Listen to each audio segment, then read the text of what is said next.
Well, welcome to Worksmith, everybody. My name's Tim Varney. This is our third, I think, in-person Worksmith community talk, and it's really great to have a full house. We've been running these talks as part of the Worksmith industry membership. I can see that there's a few members and partners here tonight, which is really great. The Worksmith industry membership is a membership designed for venues, and it basically comes as two features, one of them being events like tonight and panel discussions like tonight for staff to join in on and learn more or engross themselves in hospitality. And the second part is basically a buyers group, which is supported by the Worksmith partners, and that gives venues access to top-tier pricing on products and services. Obviously, there's plenty of information on the website. Before handing over to Dani, I'd just like to thank those partners, and they include Chef's Hat, PFD, ALM, Square, Zero, Kookaburra, Seven Rooms, William Anglis and Cappy. So thanks to all of those partners who support the industry membership. I'd also like to thank Sean, who's been helping curate the events as well, and obviously the wider Worksmith team who helped put together tonight's event too. Culture and recruitment was something that sort of the topic came about through us putting together a monthly jobs board, and we sort of quickly recognised that right now anyone could essentially walk into any hospitality venue and ask for a job, and there's a good chance that there'd be a position for them. So we recognise that obviously recruitment at the moment is really challenging. But then on top of that, the actual culture within your venue or your business is obviously paramount too. So we thought we'd invite three pros to help discuss that topic tonight. And obviously it means a lot to a lot of people, which is really great. Stick around for homegrown cocktails and of course Stomping Ground beer. But for now, I'm going to hand over to Dani. Thanks again for coming. Thank you so much, Tim. I'd just like to acknowledge that we're here on the Wurundjeri lands of the people of the Wurundjeri lands of the Kulin Nation. I'd like to acknowledge their ancestors past and present. I woke up on Boonwurrung country and I'm glad to be here with you on Wurundjeri country this evening for this really important and I reckon fun and enriching talk. It's great to be here with a sellout crowd. I think events are still pretty up and down at the moment. So thank you for making this event a success already. And thanks, Tim, for having me back. And yeah, it's great to be here at Worksmith. Thank you also, Sean, Michael, all the team here. It's always such a nice place to walk into. Really feels like an engine room. And part of the underpinning of the hospitality culture that is so important to Melbourne. Anyone who doesn't know me, my name's Dani Valent. I'm a local food writer, podcaster, restaurant obsessive. I love to, restaurant advocate, hospitality advocate. But as long as it involves eating, drinking, sitting around a table with good food, good wine and good people, then I am all about it. And we're here with some really brilliant guests tonight who people who own or work in businesses that are, I guess, at different stages of their growth. They do very different things, but they all play important roles in our city. Maybe I think I'll get you guys to introduce yourselves, tell us a little bit about your business, the structure of it, and perhaps whether you have a sort of, a bit of a motto or an underpinning or a way that you like to think about the culture of your business. So, Jackie, would you like to kick us off? Hello. My name is Jackie Middleton. I have EARL Canteen and now this year Dame Melbourne as well. I've been in hospitality since I was 15. I've never done anything else. We've had EARL, my husband and business partner, and I have had EARL since 2010. We started with one little cafe behind 500 Beck Street and it's now grown to, at the moment, it's sitting at 8 locations. During COVID, we were a bit crazy and we developed a new brand called Dame, which opened at the beginning of this year. So that's kind of where we've been at. Our business has grown organically. It is just Simon and I. So we've both of us being very much hospitality nerds, we are very customer focused, and we've always led by example in the way that we start our business culture. We've realised very quickly in the last while as our business has grown that we needed to adapt that into a different way of thinking about how we do business with not just our teams but our managers as well. So it's been lots of thinking and downtime that we all experienced in the last couple of years that really led us to reevaluate what's important to us and to our customers and to our teams. What's the size of your business? Oh, sorry. I think at the moment I don't do people. I don't pay the bills. So no, but we do have about 80 to 90 staff at the moment, always looking for more. Justin, do you want to go next? Yeah, my name's Justin Joyner and I'm one of the founders of Stomping Brewing Company. We started the brewery 6 years ago this week, actually, down here in Collingwood. We opened the venue on the 26th of August in 2016. We also have a pub in St Kilda called the Local Tap House. Stomping Ground's grown to 3 venues now. We've got one at the airport, which is a joint venture with Delaware North, and then we've got Collingwood, which is the spiritual home. And then we opened in between lockdowns last year in Moorabbin as well, a venue for about 500 people down there with a much smaller brewery that's just sort of some limited edition sort of stuff that we do down there. There's about 160 odd people on our team. And one of our sort of core principles or key values, if you like, is to try and be a great place to work. And what that looks like sort of depends a little bit on your role and that sort of thing. But essentially it's about giving people opportunities to progress if they want to. It's about investing in training, and it's about really, developing people as much as we can to progress their careers within our business, or just giving them a part-time job if they're at uni or backpacking or whatever they're doing. But an enjoyable one, and one that's a bit more than just a job, something they can sort of sink their teeth into. Love it. Jenni. Hi, my name is Jenni Bryant, and I co-own Market Lane Coffee with Fleur and Jason, who started the business in 2009. I joined in 2010 and know Jackie from our early days as a customer. Yes. We now have 7 venues, which includes our roastery, which we opened a couple years ago in Brunswick East. We are about 75 people. The business started with just one location, so we've grown really slowly and organically over the last, 14 years or so. Is that right? 13 years. And not kind of pushing to grow, but opportunities coming up, and when they feel good or feel right and we have the resource to do that, we would. A big focus for us has always been people. I think the three of us owners enjoy working in the business in the day-to-day and really enjoy the people that we work with. I come from a hospitality background in the US, so I had come here with really different experiences, probably not such great working experiences for employees in hospitality.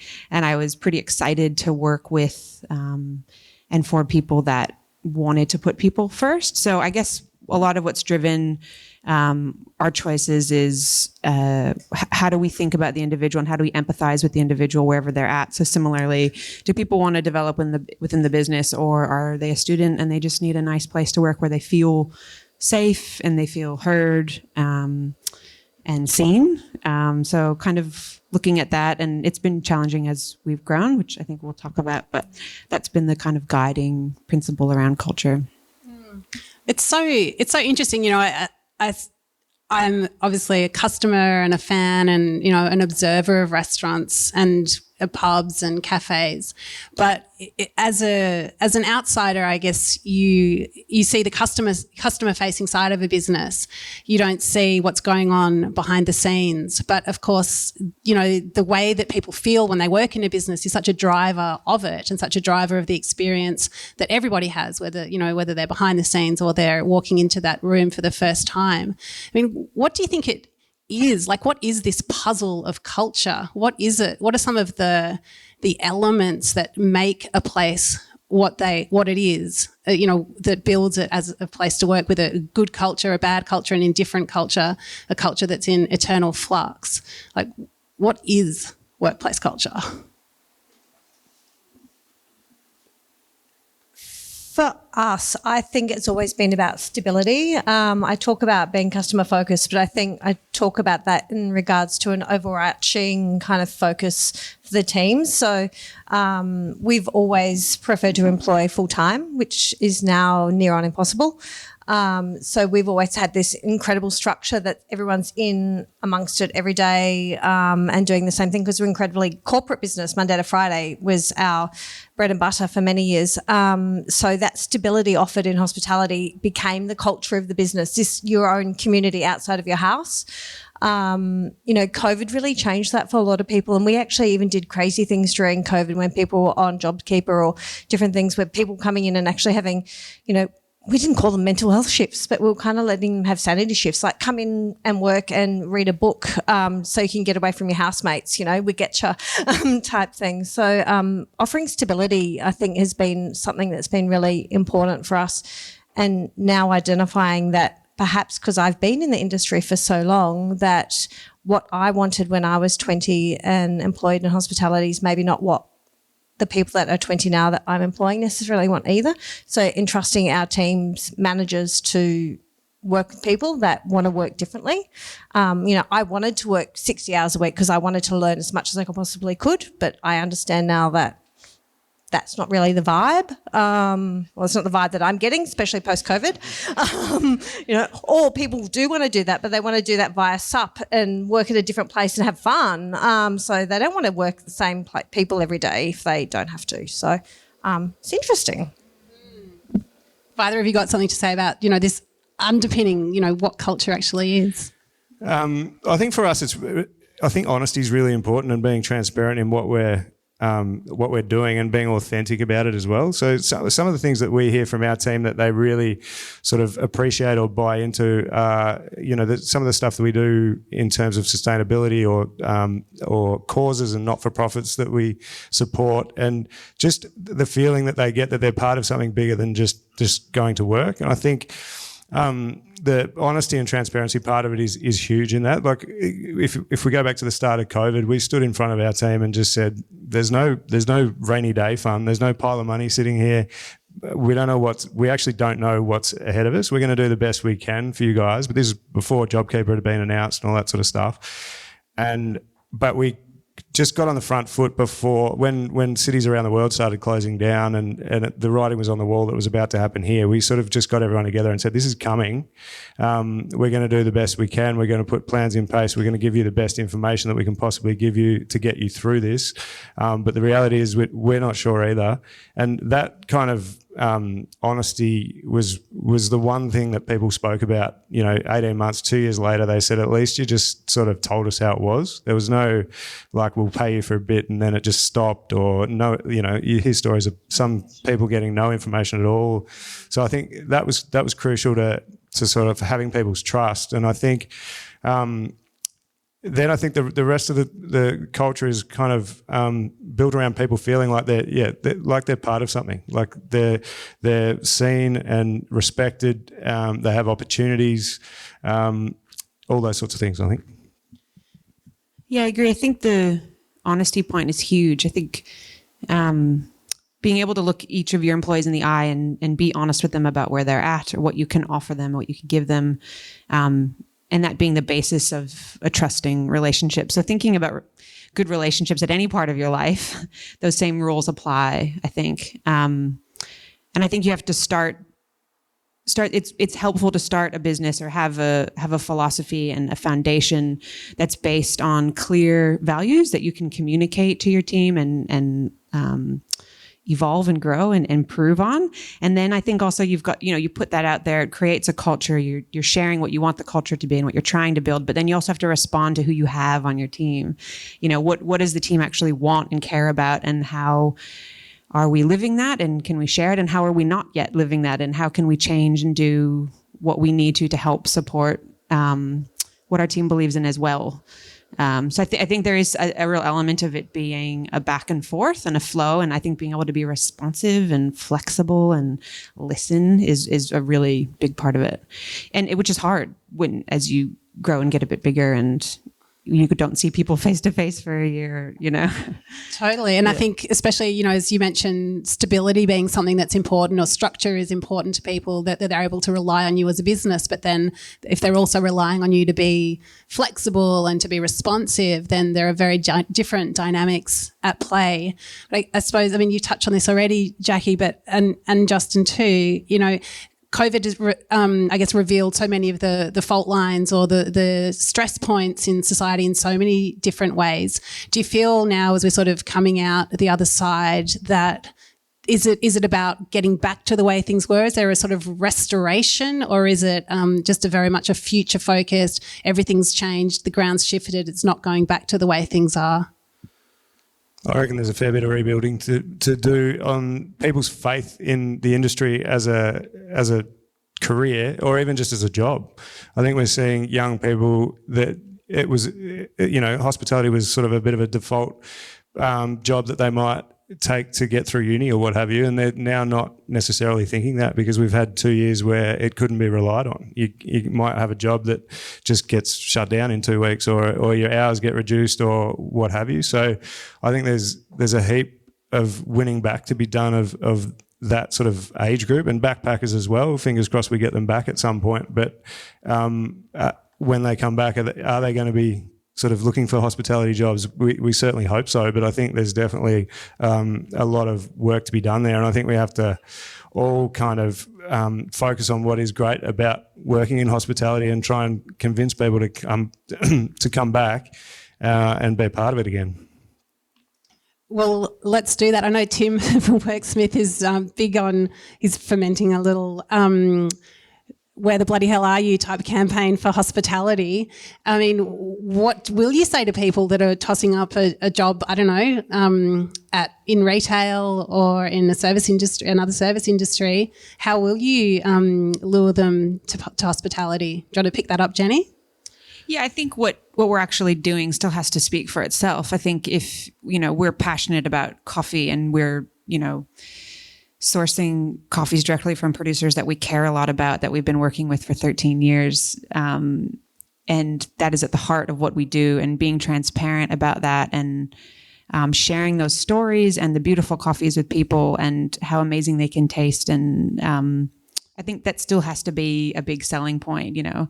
What are you coming in to do every day? It's communicate that, share that, get to taste those things and have opportunities to engage with that. So I think that's a big part of it. I think there is still lots to unpack and resolve. I think, there's a lot of, residual mental health issues that are happening, and we're going to keep seeing and unpacking. So I think it's also maintaining, a position on that we want to, in whatever way your business chooses to do that, but looking after and, supporting people through really challenging times, whether you're already working with a business or you're going to join a business. I think that's got to be a part of hospitality's selling point in general. What about you, Jackie? We love being busy, and I have always loved being busy when I work, and nobody in hospitality wants to work somewhere quiet. So we like to keep it that it's a fun place to work, that it's engaged. So we like to try and create a community that is people having fun being busy. That's good for hospitality people, because we are busy people, which is why I think COVID was so hard. But it was also good for business, and it's also good for customers. So, and I think some of those really basics about stability that people need comes from all of those things coming together. So I don't think I think there's some basics that are in place that won't change. I think the way that we get there is a little bit different at the moment, but I think really that this is a bit of a Control-Alt-Delete that's happening in the moment with the challenges that we're facing with retention and just recruitment and retention will lapse hopefully this time next year. Let's come back. Hopefully I'm right. It might have rounded an edge. I reckon it's also about giving people something other than just a job to buy into as well. And depending on what the business is, that might vary. For us, it's learning about beer and the brewing process and all that sort of thing. And that is a huge draw card for people. It can be coffee, it could be bread, it could be anything. But increasingly, as consumers want to know the provenance of their food and wine and beer and cheese and everything else, I think that you can get the team to buy into those stories as well, and it adds another element to what they're doing. They feel like there's a bit more of a purpose than just coming in and serving something that they've got no relationship with at all. But service is also a culture as well, and that's maybe one of the things that my old school hospitality head thinks about is like service, and that kind of I think of we had some friends that came and started their child's first job was in our business, and we've had a few of those, and it's a nurturing environment, and it teaches you life skills about how to make chit chat even if you're uncomfortable, or those types of service skills that I think have led to all of us being better humans probably too. So I mean, I think, we've probably all seen the tables turn a little bit when it comes to recruitment. I'd like to dig a bit more into that. I mean, I'm not sure, but perhaps when you're spinning the beautiful story about coffee and beer and creating that picture, that I certainly respond to those kinds of things as a customer. But are you sometimes finding potential staff who are just like, I don't want to know about that. Like, I want to know when I'm going to knock off, and I want to know what the perks are, and I want to know, they're not, you don't have enough people that are as passionate about the actual product that you may have had in the past.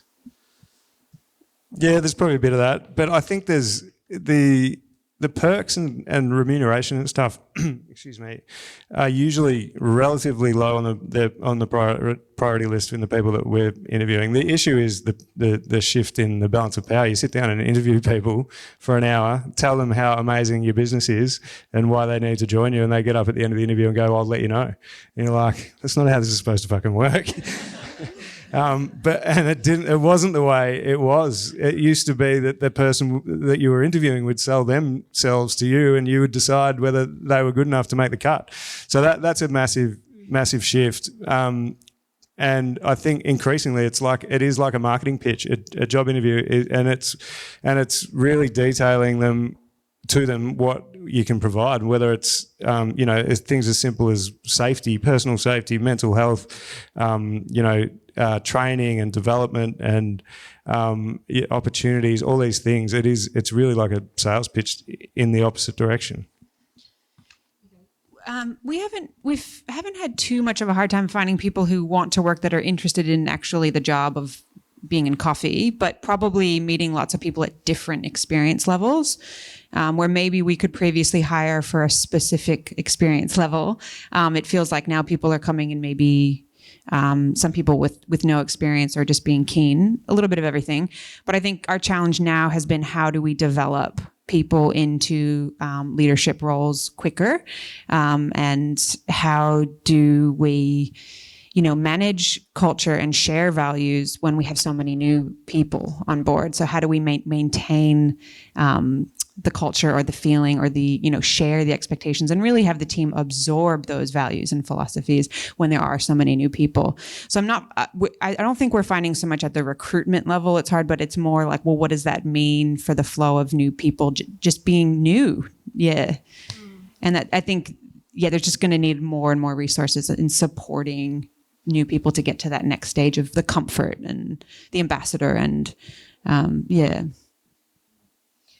EARL has always employed people at very simple, basic, non-skilled level. We don't actually require people to have any skills in anything. We've always had employed for aptitude, which is, a bit of an old school Danny Meyer way of thinking about employing hospitality people. So you employ 51% of what it is about a can-do attitude, or, you want to be here, you want to be learning something, you want to be engaged with that, and then we train the rest.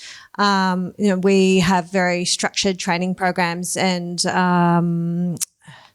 focus on ensuring that people learn from the very basics, so you can walk in first day and actually have never worked anywhere ever before. We employed somebody a couple of weeks ago who's 25, has never had a job before in her life. The types of people that we're employing now are even different to the people that we're employing pre-COVID too, in that we'd always employed people with very simple skill bases, but now we're employing people that probably wouldn't have even got a job interview in 2019. So it's actually adapting ourselves again to that and going along for the ride a little bit, not knowing if we're going to get a great outcome or a not so great outcome, and how soon we're going to have to be doing that process again, because it's kind of like chasing this eternal unicorn of a full team.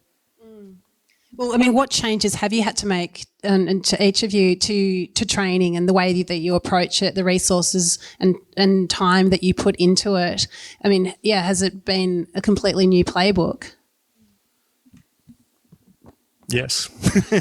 We're in the process of trying to overhaul it completely, because we're finding that there's just like a layer that's missing of people, because we've hired anyone who will walk in the door over the last couple of years, and we've promoted people that were in that level to sort of supervisors and managers, and so we've got an inexperienced management team in a lot of cases, with a few exceptions, and then a really green team below them. So there's just so much to do, and some basic kind of things are just not at the level. So we're trying to put together a training program across the whole business to pull all that together. Yeah, I think we've standardized some things that, worked but needed more work. So like our handbook, we've been working really hard on, because the feeling is if our handbook, which speaks to who we are, what we expect, kind of guiding principles and a really great beginning of an induction for a new employee, if everyone can come on board with that being something we really can fall back on, lots of people can help and support in the inducting of new employees. So that's been great. It's been a really great process too, because it has made us had to articulate things really clearly and feel really confident about it being on ink on paper and gets taken home, but that alone obviously doesn't. They just have to read it. Well, exactly. It doesn't alone, mean that information is absorbed. So that's just one step.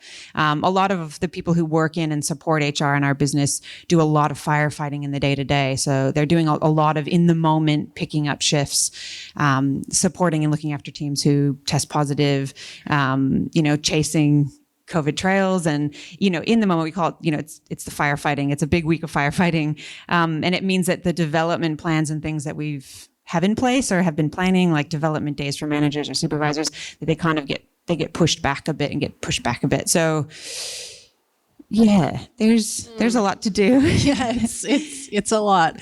I mean, it sounds like if you have a whole lot of people that are coming in and that are very green, that you do nurture and build, when you have the time and the headspace to do it, that there could be some real positives that come out of that. I mean, Jackie, you mentioned some people wouldn't have got a look in, but now you're employing them. Have you found some real stars in that way?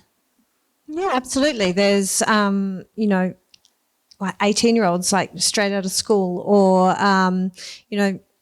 6-year-olds that are virtually semi-retired but come back to work. So there's definitely either ends of the scale. And then, we, as I said before, we used to like to employ full-time. At COVID, I think 80% of our team of 80 people were full-time. So we had a lot of people on JobKeeper, which was amazing, which felt very rare in the people I spoke to. You'd know a lot about this. We actually shared lots of Dani's info that through Deputy to our team, saying, if you want work or food or whatever, like, look at this. And I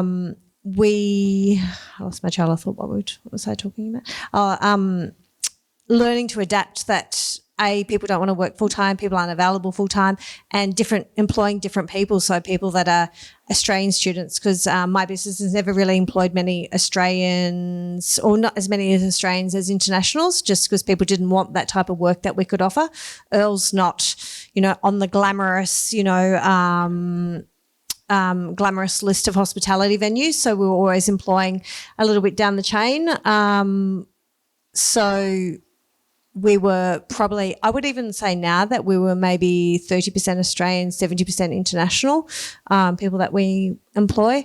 So it's learning to adapt in different ways to those people, and people that honestly do want to have 2 or 3 different jobs, because it's like them saving themselves that if they have the CBD job and we get closed down, then they have their suburban cafe job for the weekends as well, or they have their evening job as well, or whatever. So, yeah, people don't want the full-time jobs despite what the government tells us. It sounds like, out of this rolling crisis, there might have come a bit of clarity about what businesses stand for. But, you've got these employees that are vetting you, Justin. Has it given you that sense of, really refining what it is that you stand for, what you feel that you can offer people that, potentially will work for you?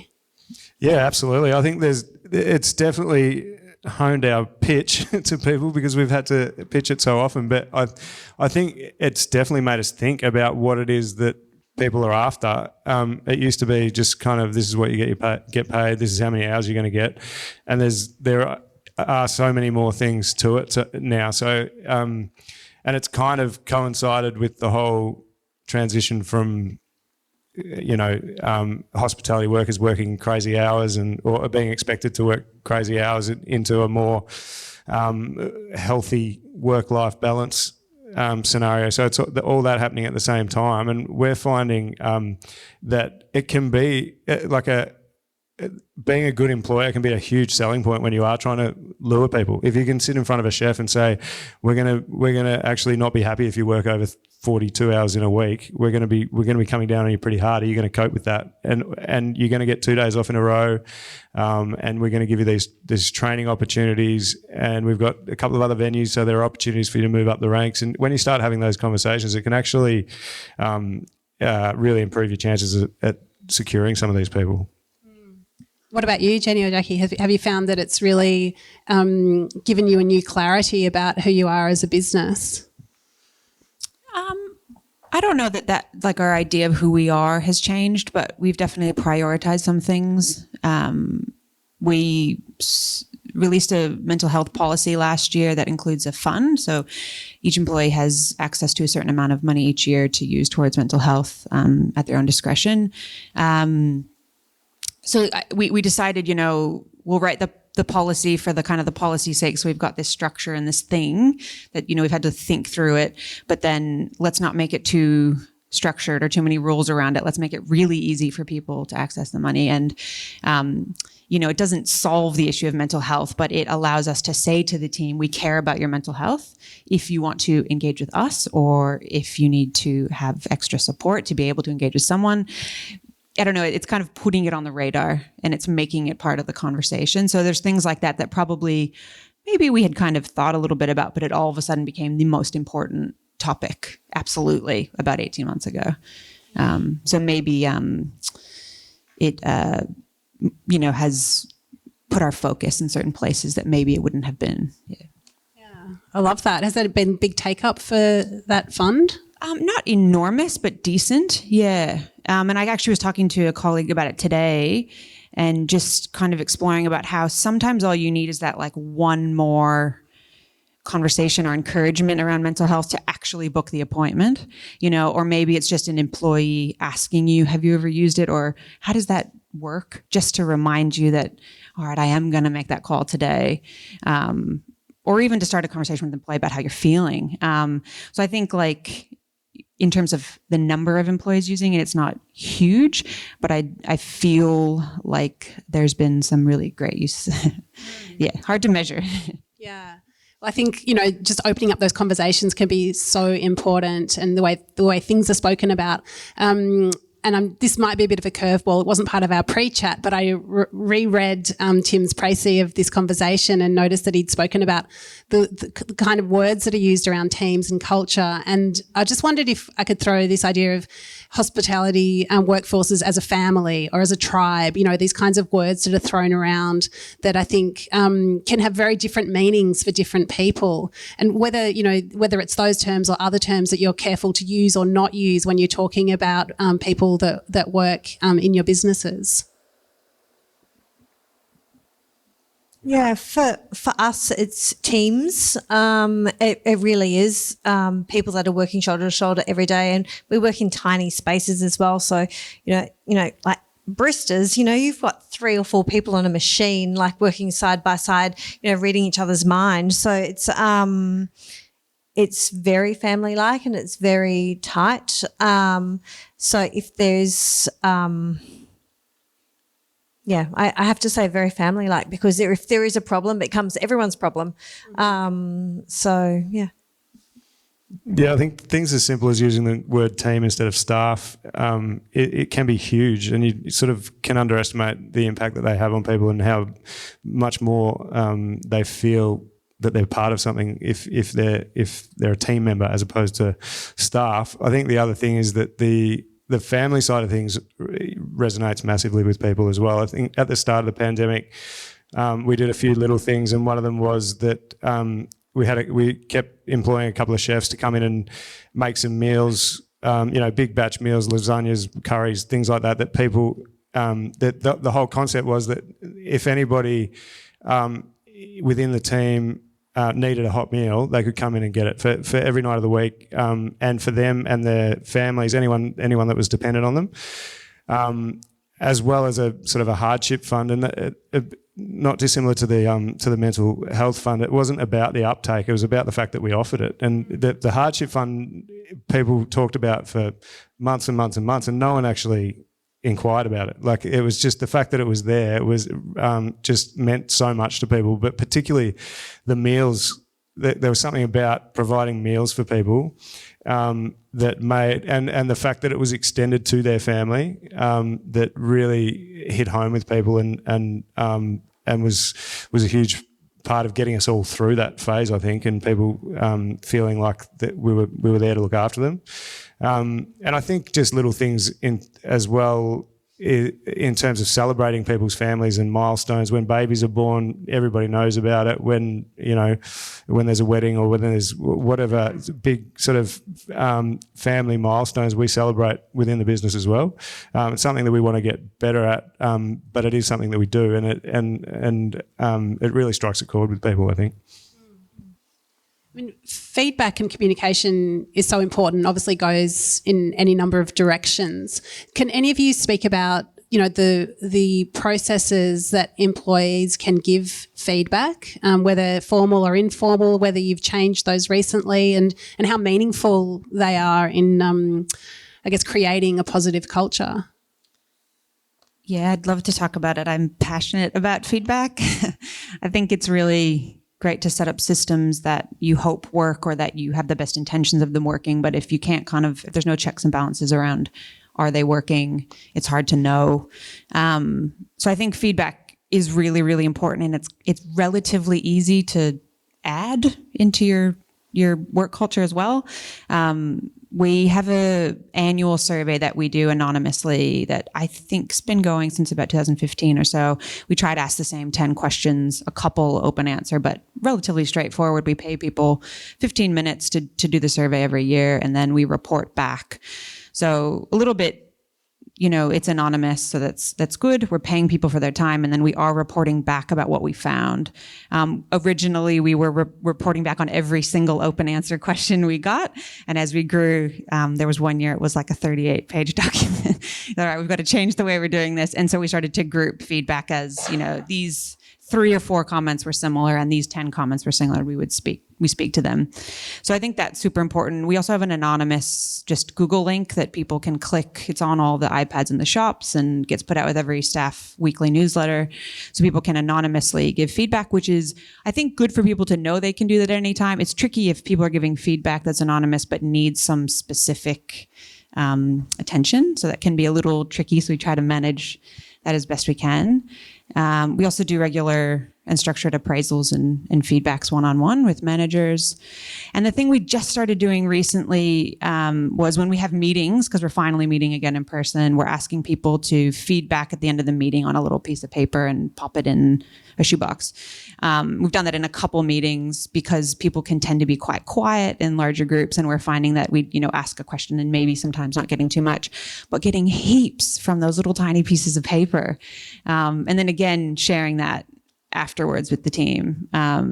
So I find like if you can find a few little quick creative ways, like a Google link or something like that, or anonymous and direct, can be really, really helpful. I mean, it steers our whole next year. So we do the survey at the end of the year and we go, all right, well, these are obviously the themes and the things we need to work on, and that helps develop the whole kind of plan for what we're going to spend our time on for the coming year. I love the fact that it's works for people who have different personalities or different tendencies in the way that they want to communicate. I think that's, really, really smart. And interesting that you do get such a good response. Yeah, Justin, would you like to speak to feedback? Yeah, feedback is something we've just introduced a survey as well that will be an annual survey, but it's something that we've wanted to do for a long time. We're certainly not nowhere near as advanced as you, Jenni, and that sounds amazing. We do have quarterly reviews for all full-time staff, and there's an opportunity to hear feedback at that point. And we've got a couple of people. We've got a head of people and culture and another person in that team that people can go to, not so much anonymously, but they can go to those people.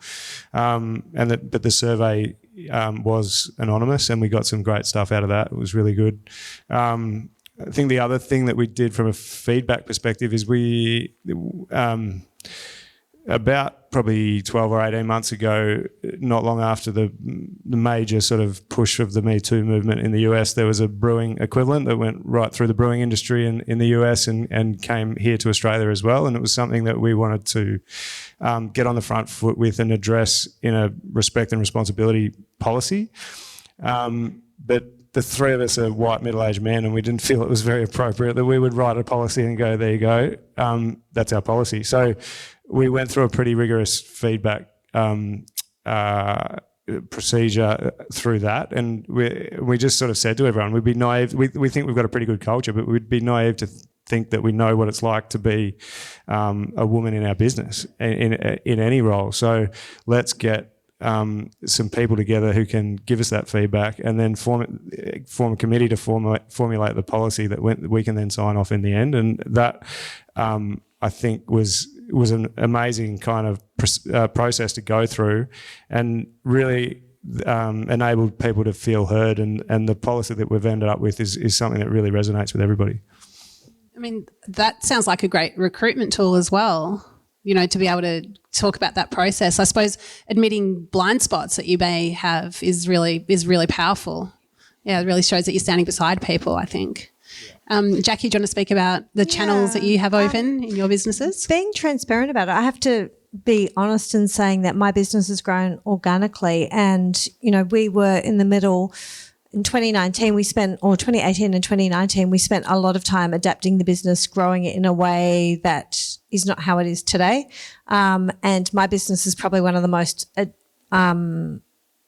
impacted businesses by COVID, being purely CBD business. I had some sites closed for 2 years. So we don't have all of these things in place. I actually, after we had the meeting the other day, I went home and said to someone, oh my God, we're terrible. We don't have all of this structure in place. And then I realised some of the ways that our teams, our supporters do this is actually probably more hands-on. So we're actually, dealing with small teams, a manager and, 5 or 6 people that work with them every day that are hearing things. We actually use tools through Deputy, which allow people to put smiley faces. So simple as that. How are you feeling today on their when they check in for the day. There's feedback systems through that as well. So, we'd love to get to more of a big business mindset about that. But I think hospitality in its pure sense, and, you know, not in these kind of big structured businesses and actually have management, have ability to sit down and put these plans into place. Sometimes they are more informal, and I think that's okay. And I think being honest with your teams about that's how it is too. Like I don't want to sit here and toss on and say that we have a survey, because we don't. And we'd like to, but we don't have a pot of gold to do that at the moment, or the time or headspace, because we're too busy training people, employing people, trying to retain people. So, you know, there's a lot of chasing still for us.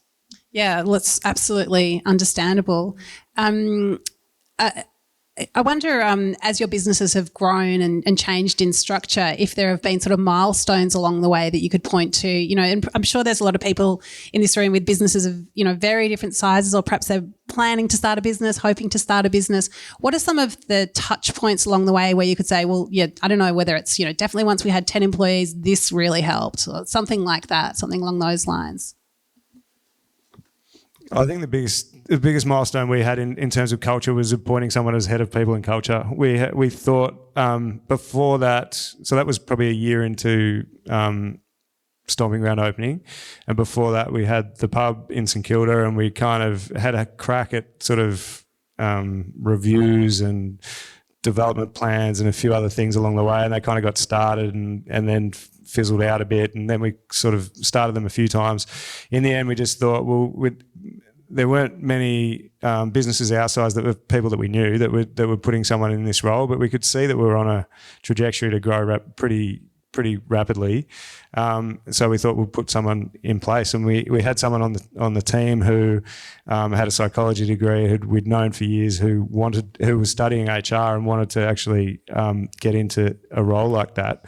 And so we put her in that position. She created the role from nothing, and it's been the best thing we've ever done. And she's now a super integral part of what we do.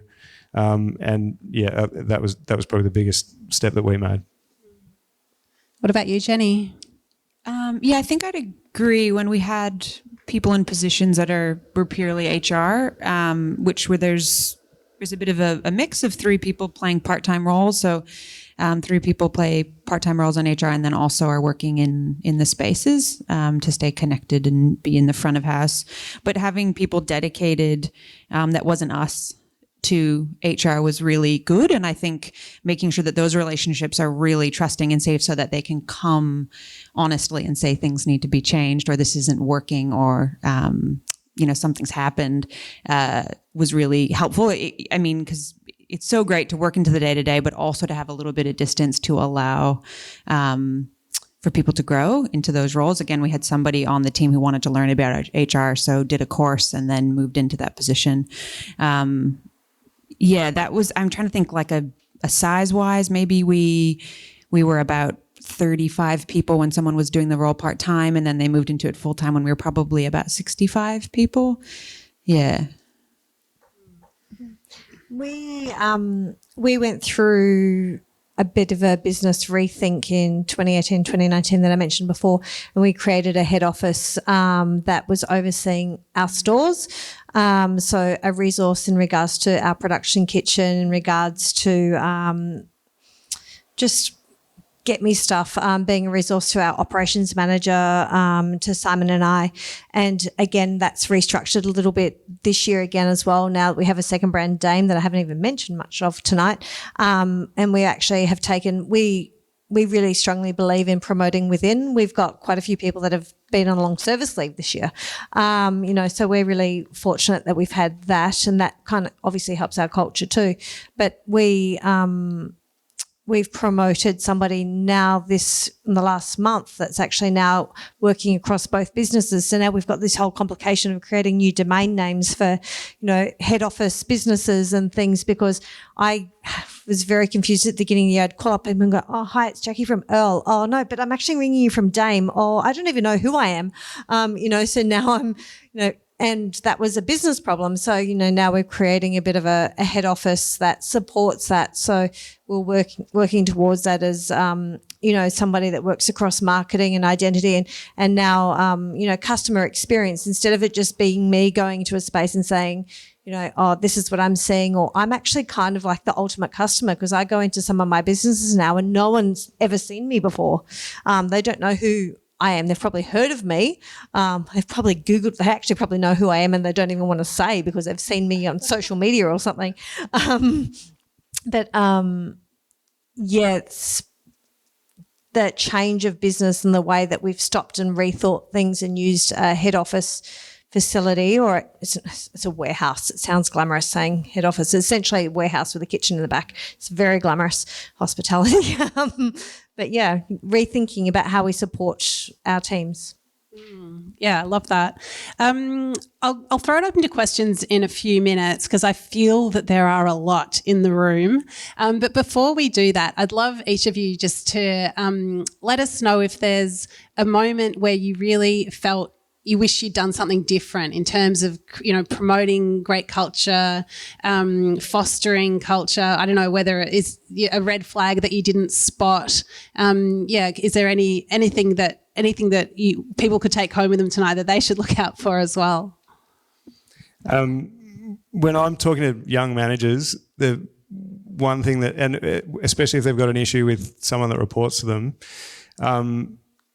the one thing I'm massive on is if you don't deal with it quickly, if you know it needs to be dealt with and you don't deal with it quickly, it's going to be a much bigger issue than it needs to be. And I've had, several times in my career where I've known someone isn't right, they shouldn't be in that role, they're causing cultural issues, it's affecting the rest of the team, but for whatever reason I'm too busy or it's too hard to have that conversation, or for whatever reason you kick the can down the road a little bit, and every single time it becomes a bigger problem than it needed to have been. And the ones that you deal with, I think, really early in the piece, as soon as you sort of see a crack appearing or something isn't right, or the way, the impact that they're having isn't right for the culture, if you do deal with it early and sort of either improve that person rapidly or move them out of the business, I think I've never regretted a situation where I've done that. So that would be the key thing. That I have a couple of regrets along the journey of where I haven't dealt with it quick enough, and it's always been a bigger problem than it needed to be.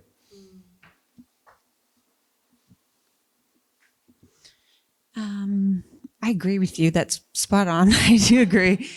As soon, Fleur always says, just pick up the phone, just call right away, like dealing with things immediately whenever there's an issue, and talking to someone either face to face or on the phone is so much easier than an email. And I agree. I sometimes want to get on the email and craft something perfect.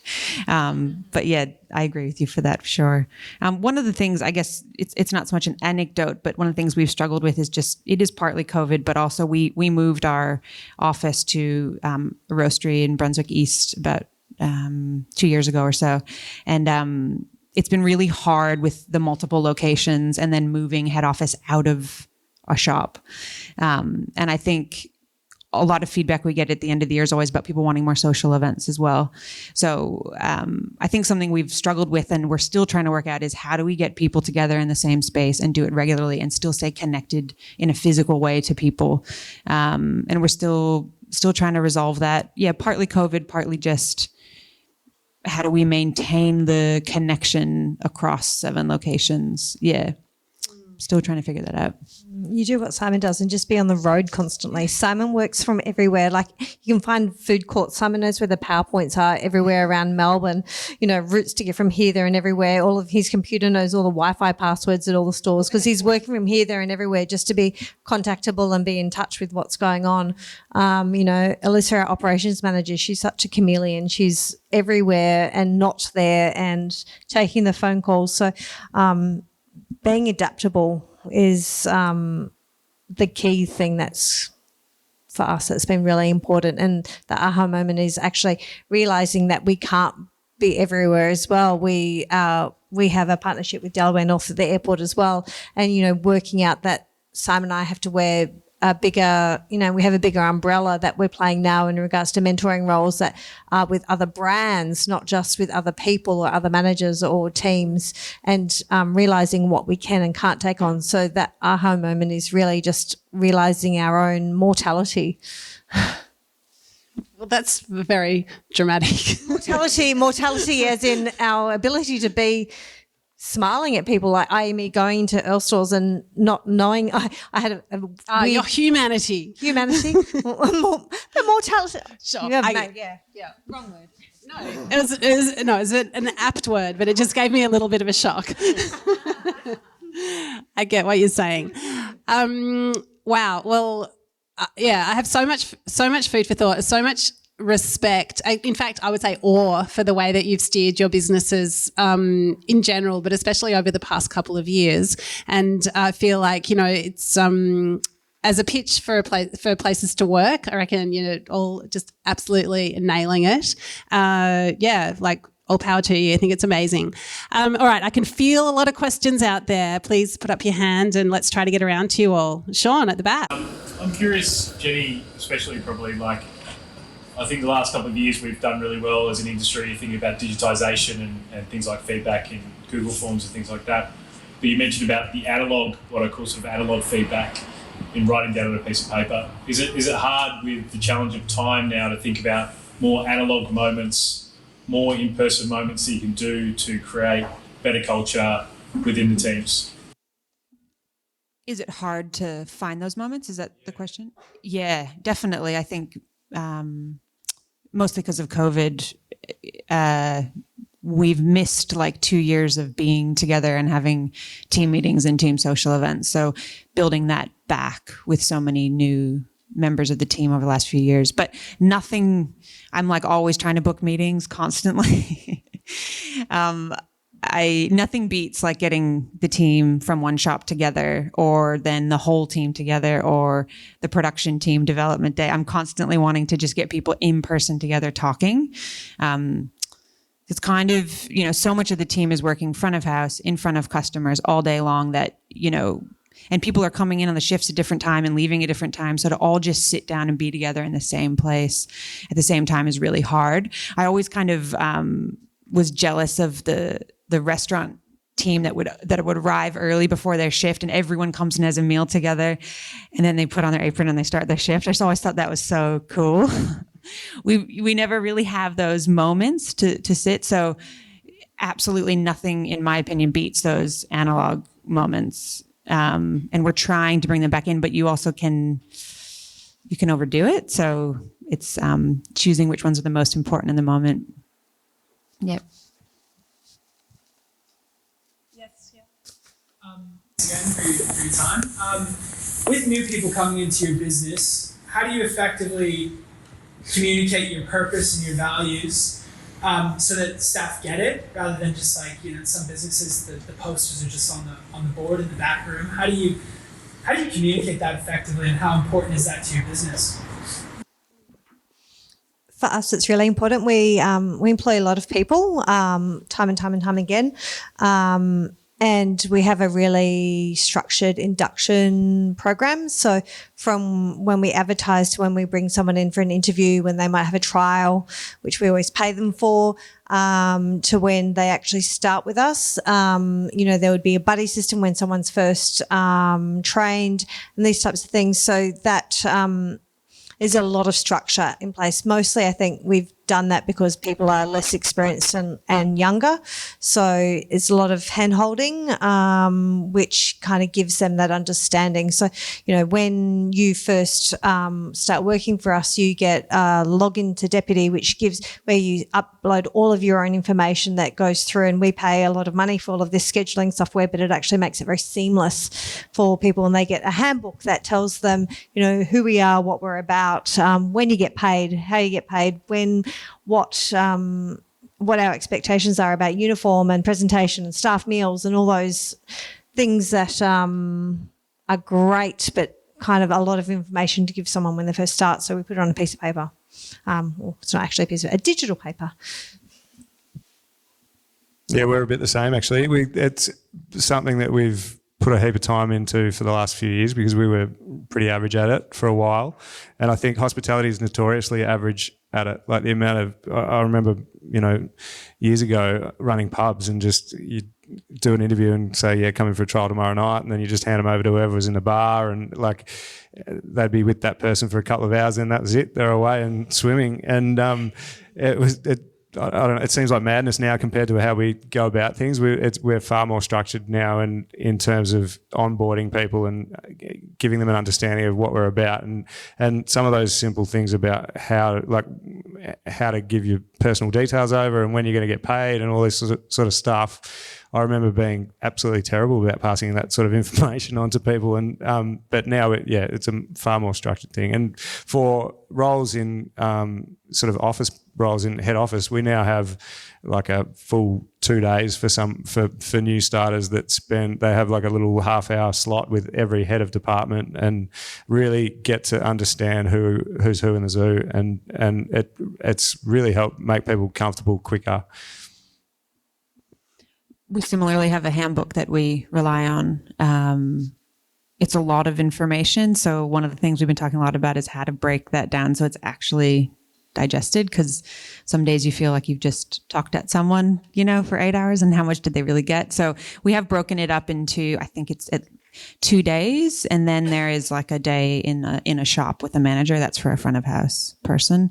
It includes a little bit of training and a little bit of info, partly so that person feels really confident coming on board and they get the important information, but also so that we know when that person's going out to work with the rest of the team know what to expect, that they know a little bit here or there. But it's tricky. And every day we're kind of like, oh, maybe we could do it a little bit better. The values and the kind of leading values and the things that the business is based on that become the most important part. So we break up those big ideas amongst a few people. So they might come in and they might cup with Fleur and go over the coffees. They might do a tour of the roastery with Jason. I might do a little bit of the values. Head of HR will take part. So trying to break it up. The document has really helped though, because anyone can sub in. Like with COVID times, people are just sick and can't do it. So you kind of hope you're ticking things off. The other thing we decided to do recently was that we have like a 1 month check-in. So after someone's been around for a month, they come back to head office and they meet with the person who did their initial induction and said, "Hi, how are you going? Is everything all right? Is your head still above water?" But that's brand new, and that feels like hopefully it'll close a little bit of that first few weeks, that loop. Yeah. I'd say surely in all your businesses there are also opportunities. I mean, you're living your values and you're sort of your products are always expressing your reason for being. So would there be opportunities to, I suppose, resurface some of those things that people get on an induction because you've got a new beer that says this about you, or this story about this coffee? I'm imagining that there's this sort of ongoing infusion in some of this information dump that people get when they first join the business. Yeah, definitely. For us, especially with the beers, because there's something new happening all the time, and the brewery's right there, so people get to spend some time in there, and we do staff brews and all that sort of stuff. So people do get more and more involved. And I guess feel that they're bringing that story to life every day. Who else we got? Yes. Thank you again, guys, for your time. This has been amazing. Loved listening to everyone and what you've had to say. With the passion and love and drive and obviously ownership you have over all of your businesses, were there any certain points that you look back on and you wish you'd sort of relinquish some of the reins maybe sooner, or certain things that you should sort of, so that you can focus yourselves on what matters, what sort of to let go of rather than just focusing on? Any sort of thoughts or tips or something that surprised you with that? I definitely feel like I've, through COVID, mostly made me reevaluate what I needed to focus on. I realised I couldn't be everywhere. I've got 2 young kids as well, and, I like them, so I'd like to see them. It made me realise that I needed to back myself a little bit more. I think I always questioned that other people knew a lot more about not about my business, but about my industry than what I did. Funny enough, I'm sitting here, everyone has imposter syndrome, but backing myself that my thoughts are probably more valid than some other people's that might be, especially when we're talking about partners. So just as Justin was talking about Delaware North, or we had a business deal that we did with Coles in 2019 as well, and I realised, fuck, I know a lot more about this than they do, and realising what you should step towards and what you should step away from is really important. And I think it's maybe less about stepping away from things, but stepping towards bigger things for us. I was going to say I had 2 kids over the last 3 years, so maternity leave helps. it does help, pulls you out. But definitely, like, I don't know, we work with so many amazing people, and a lot of people. Maternity leave? Oh, I am just not working. Maybe it's part of. I think seeing in your current team, like what. So many amazing people who don't necessarily have experience in a role that's available could be great at it. So it's kind of exciting to have a perspective that's like, you know, what could we have help with, and who could be great, and how do we, you know, advertise that internally to get people excited to maybe put their hand up who wouldn't otherwise put it up. Because we've had so many people grow into roles that I didn't know they were interested in, or I didn't know they had a skill set. They maybe didn't either, but just like a little bit of guidance and help with a little bit of structure, people have grown into amazing roles. So I don't know, seeing what's there, seeing who's there, and inquiring about the team you already have can maybe be exciting to want to step aside a little bit. I don't know, to see them flourish and grow.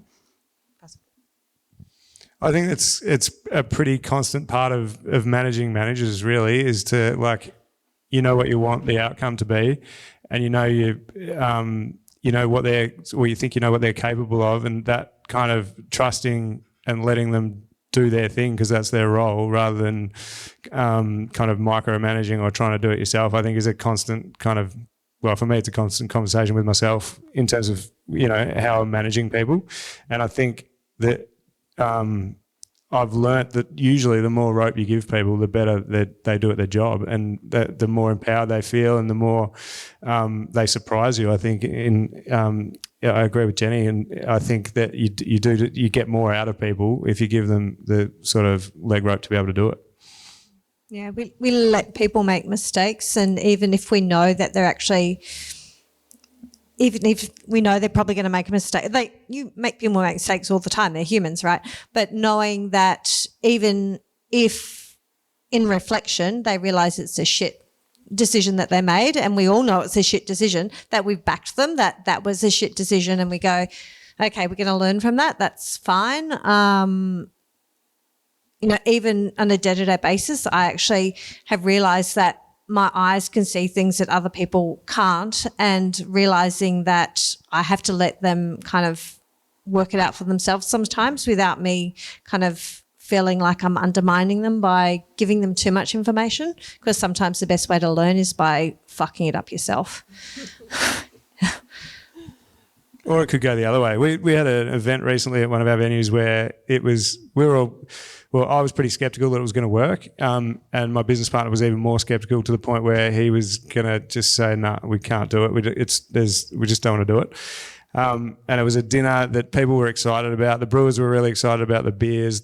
The managers were really excited about how they could execute it. The kitchen was excited about the food. And in the end, I just said to the manager of the venue, I'm like, if you want to have a crack at it, like, you know, let's just see what happens. And really, it was pretty low risk for us. If we decided if we could only sell 20 tickets to it, we'd rent a crowd for another 10 of staff or whatever, and we'd create a good enough vibe, and it'll end up being, it won't make us any money, but it might be all right. But just by virtue of the fact that everyone was so into it, the thing went nuts and sold out 70 something tickets, and it was an amazing night. And so, and the thrill that everybody got out of it was huge, and that was just because we let them do it. We could have easily said, nah, too risky, we don't want to do it. So. Love that. I reckon we've got time for a couple more questions, so please don't hold back. We don't have a Google form for tonight's chat. Yep. Thanks for the night. Do you have any tips for getting new team members, I guess, more engaged or interested with the products that you produce? Let them eat and drink it.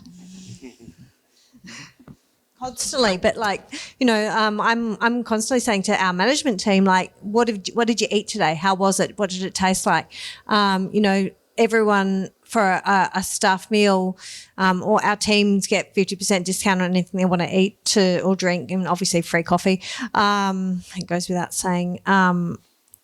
But saying to our managers, what did you eat and drink? How did you find it? What's it like? And that type of insight is, well, that's what our customers are doing every day. My customers come maybe 3 times a day at EARL, and they would come and get lunch or breakfast from us maybe every single day. So we need to be as across that as them. So I come from that background of, hearing what's in things or why it's great or whatever, but until you experience and understand it for yourself, you maybe don't get it. So, yeah, engage with it. Tactile. Yeah, we don't have too many dramas getting people into beer. They're usually pretty excited by it. But we do get them a little bit more involved than just getting them pissed. We've got a sensory program that it's a bit of an example of a role being created by someone who just wanted to do it. We had one of our front of house team came to us and said, we've got consistency issues with the beer. Sometimes it's great, sometimes it's a bit iffy. We need a sensory program. This is what we need to do. I'm going to do it, and we're going to do this, and we're going to do this, this, and this. And she put together this compelling business case, and basically she moved out of the venue and into this sensory role, and she has developed this program which is just amazing that actually engages the whole front of house team. So there's 2 or 3 sessions a week where they have to come in and taste beer. They've got an app where they have to record their tastings and that sort of thing, and that data actually informs how we're going from a brewing perspective and gives us live feedback for it. So it's something that people really love and get engaged with. That's awesome. It's tricky, and it depends on your team and your product, I guess. We've tried a few different things, and some things seem to work, or they work for a little while, and then we've got to switch. We've done a podcast because we're releasing new coffees kind of every other week or so. So we do like a podcast. So trying to find easy way for the team to engage with the information. But I don't think anything beats sitting and eating or drinking the product with someone. So whoever the most passionate person on your team is, having them go in and actually eat or drink alongside your team can really help. Yeah. Well, we are out of time. Will you please join me in thanking our extraordinary panellists, Jackie, Jenni, Justin.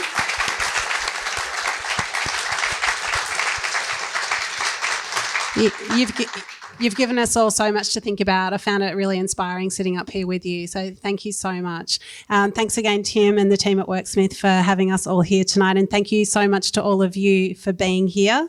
Don't rush off. Stick around for a chat and a little something to drink. And it's been a wonderful evening to spend with you. Thank you.